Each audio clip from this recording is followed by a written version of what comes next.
L'idée, donc, quand tu veux changer de carrière ou que tu sens que tu arrives à un moment donné au bout, hein, et il ne faut pas arriver au burn-out pour décider de changer de carrière, je précise, parce qu'il y en a de plus en plus des burn-out. Tu dis, essayer de retrouver du sens finalement dans ce qu'on fait. Euh, Ça dépend, je pense, dans quel stade on est quand on veut changer de carrière, justement. Mais je pense que quand tu arrives à un stade vraiment où tu te dis j'en ai marre, j'en peux plus, et j'en connais parce que j'ai des clients comme ça, hein, donc c'est pour ça que je te parle en état de cause, où j'ai des personnes que j'accompagne qui euh, se sentent mal parce qu'elles sont dans le monde du salariat et elles aimeraient passer donc, dans le monde de l'entrepreneuriat, en tout cas créer leur projet. Et ça prend le temps que ça prend en fait. C'est pas aussi rapide, encore une fois, qu'un claquement de doigts. Et du coup, pour ces personnes, et trouver du sens dans ce qu'elle fait, ça devient vraiment difficile parce que ça devient un peu une prison en fait, tu vois, avec des horaires qu'il faut respecter, un temps de midi qu'il faut respecter, un travail qui n'a pas forcément toujours du sens, où tu perds ce sens.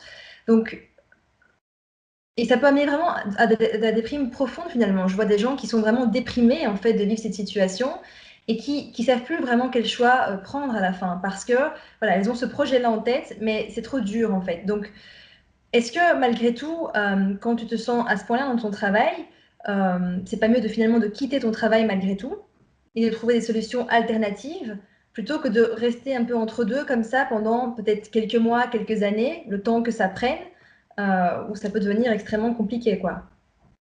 Moi, je dirais que là, les chiffres ont la tête dure, c'est-à-dire que ça dépend de ta trésorerie, Mhm. ça dépend des moyens que tu as, ça dépend comment tu peux financer cette transition.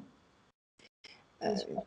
Et qu'est-ce que tu peux faire en attendant? Si tu as un métier où ton expertise peut être transférée, comme moi je l'ai fait en enseignant le marketing en fac, en étant l'Institut français de la mode, où je pouvais transférer, je me suis dit, OK, je ne suis plus directeur marketing, mais j'ai un vrai savoir-faire que je peux utiliser en tant que consultante. Donc, c'est comme ça que j'ai résolu la transition financière. Là, c'est vraiment du cas par cas.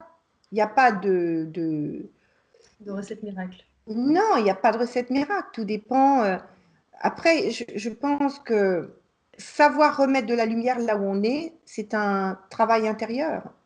Mhm. Est-ce que c'est un problème humain parce qu'on est entouré de gens qui nous démontent? Est-ce que c'est un problème parce que simplement on s'ennuie, on maîtrise trop ce qu'on fait? Est-ce qu'on est dans une impasse, on n'est pas respecté du tout et on n'a même pas entendu? Ça dépend. Mais je pense qu'aller faire, et ça je l'ai fait souvent dans mes coachings, quand il y a une transition, c'est dire on va quand même aller voir là où tu es aujourd'hui.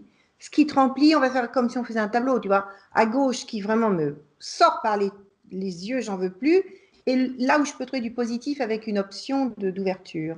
Parce que on peut être très vite subjectif. On a tellement envie d'être ailleurs que tout d'un coup, ça devient noir. On le voit en couple, tu vois, il y a beaucoup de gens qui divorcent parce qu'à un moment, ils ne supportent plus rien. Alors que si on les fait faire le bilan de ce qui ne fonctionne pas et ce qui fonctionne encore, tout d'un coup, on va porter la lumière sur ce qui va bien et on va le développer. Donc pour moi, il y a une psychologie quand même intéressante à creuser, c'est on a tendance à être un peu jusqu'au boutiste et ne plus voir de façon suffisamment vaste, avec un peu de hauteur, ce que l'on vit. C'est pareil en amour. Hein. Combien de femmes disent je ne peux plus le supporter, c'est terminé. Et on les fait travailler dessus.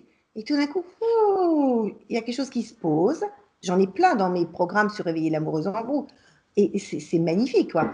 Donc c'est la même chose. Je mets toujours en garde.